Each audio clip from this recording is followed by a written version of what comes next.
Salam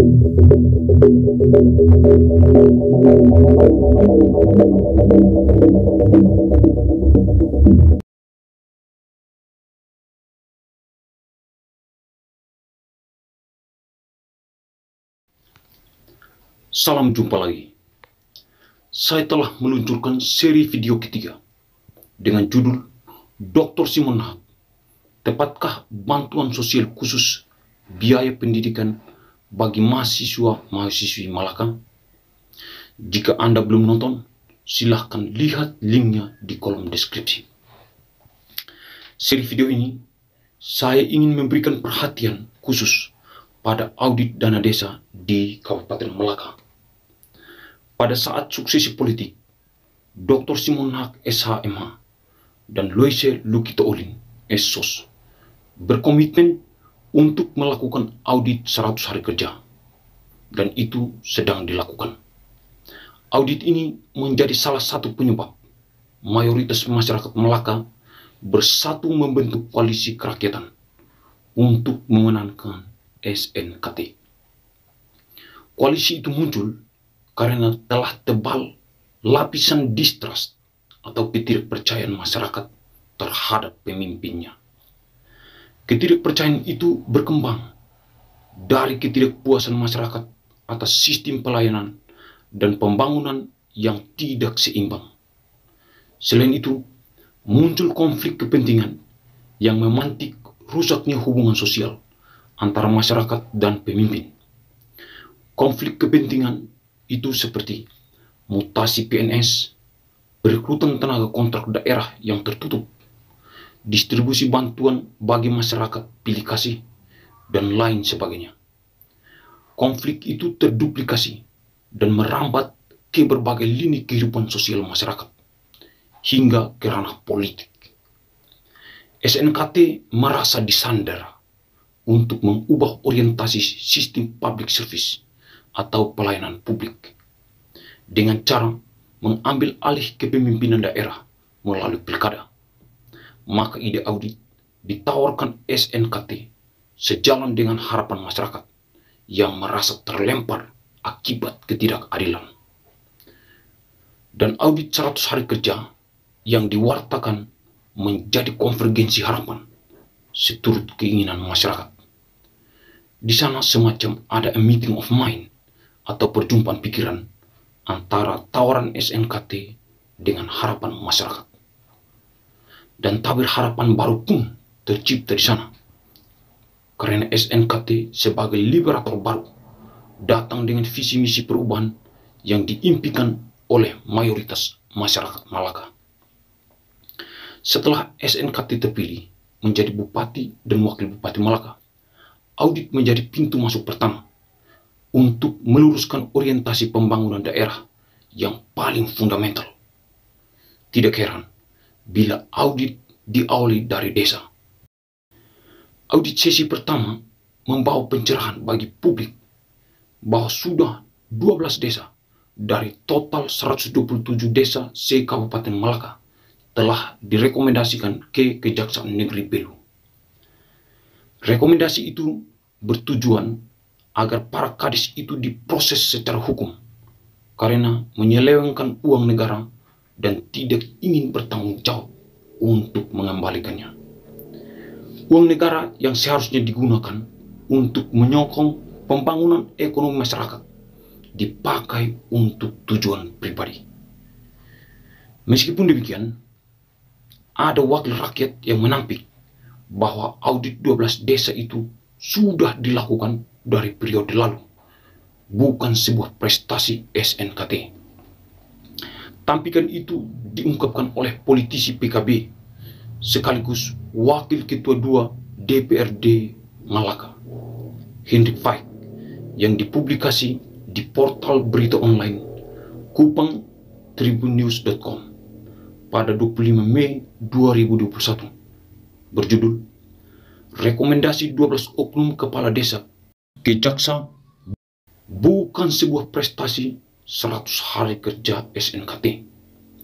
Hal ini mungkin benar karena ada pejabat desa yang telah dijebloskan ke jeruji besi sebelum SNKT menjabat. Contohnya Pak Sipri Manakasat selaku pejabat desa Numpuni.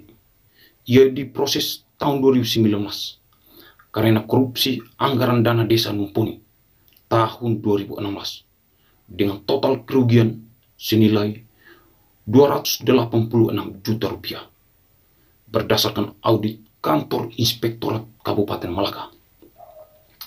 Pun pula demikian, saya ingin kembali ke pernyataan Henry Faik pada portal berita online itu.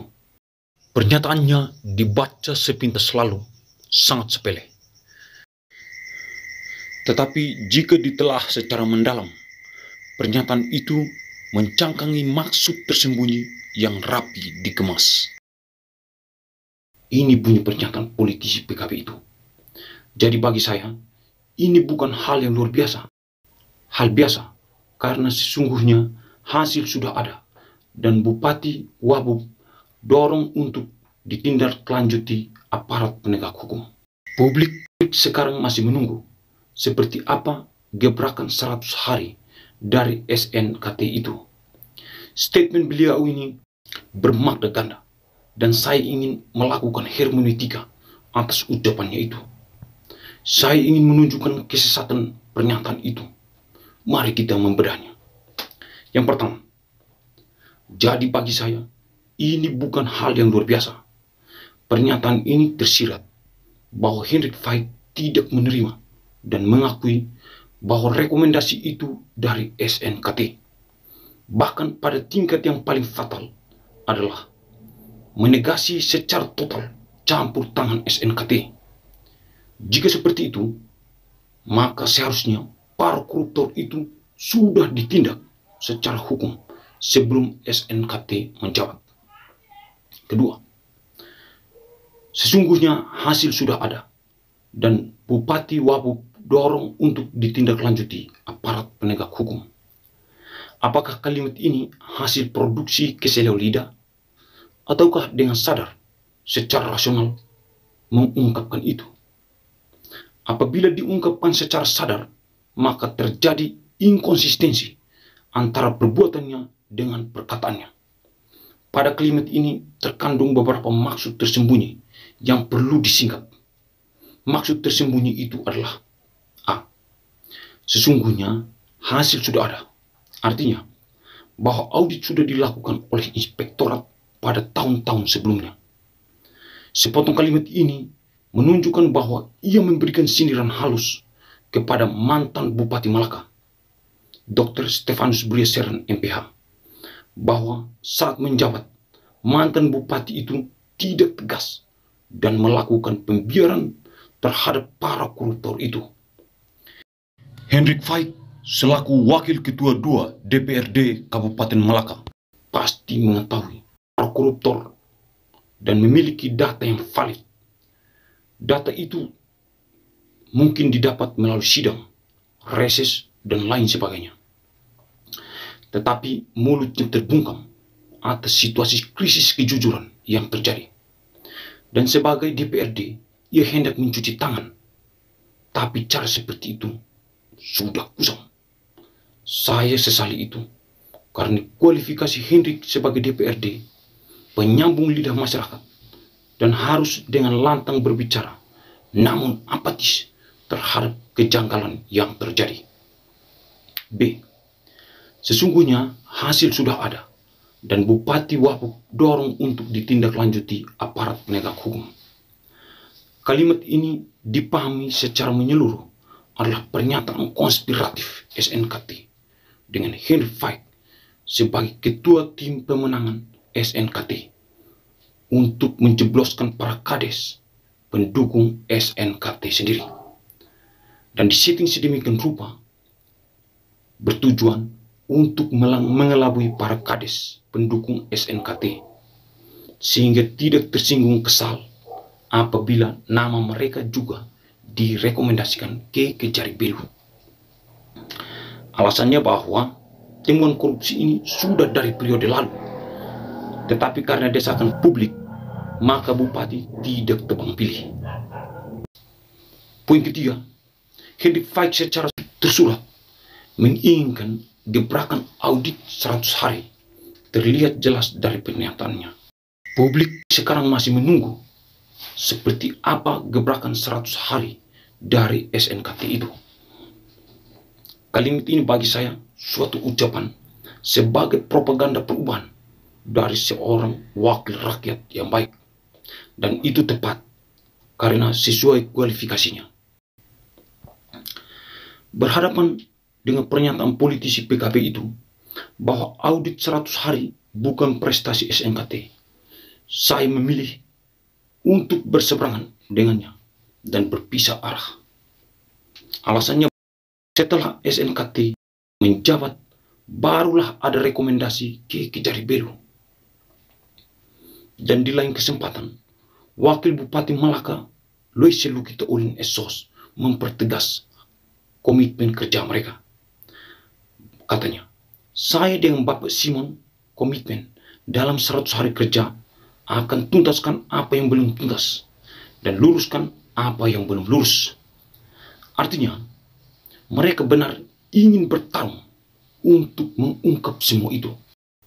Jika beliau berdua tidak menjabat, mungkin belum atau tidak ada rekomendasi ke Kejari Belu. Karena itu, saya tetap mengapresiasi SNKT. Beliau berdua merealisasikan janji audit meski berjalan lambat. Namun itu secara argumentatif dapat dipertanggungjawabkan. Sebab ada alasan fundamental bahwa kekurangan tenaga auditor inspektorat. Dan hal lain yang menyita perhatian saya adalah audit masa awal kerja SNKT ini terasa diikuti oleh publik Malaka. Hal ini didukung oleh infrastruktur media online dan media sosial yang sangat baik. Konsumsi publik Malaka atas berita daerah pun makin meningkat. Ataukah karena bupati tidak alergi atas kritik sehingga muncul media sosial dan media online yang pesat berkembangnya? Tentang hal ini, apa pendapat netizen? Tetapi ada isu miring yang berkembang bahwa ada beberapa kades tidak diaudit. Jika faktanya demikian, saya tidak setuju dan mengecam hal itu. Karena di sana tercium aroma busuk kolusi yang indah didesain untuk mengelabui publik. Bahwa audit sungguh dilakukan dan tidak tebang pilih, namun faktanya berbanding terbalik. Kata Marcus Aurelius, keadilan harus ditegakkan meski langit harus runtuh. Alasan inilah audit itu harus adil.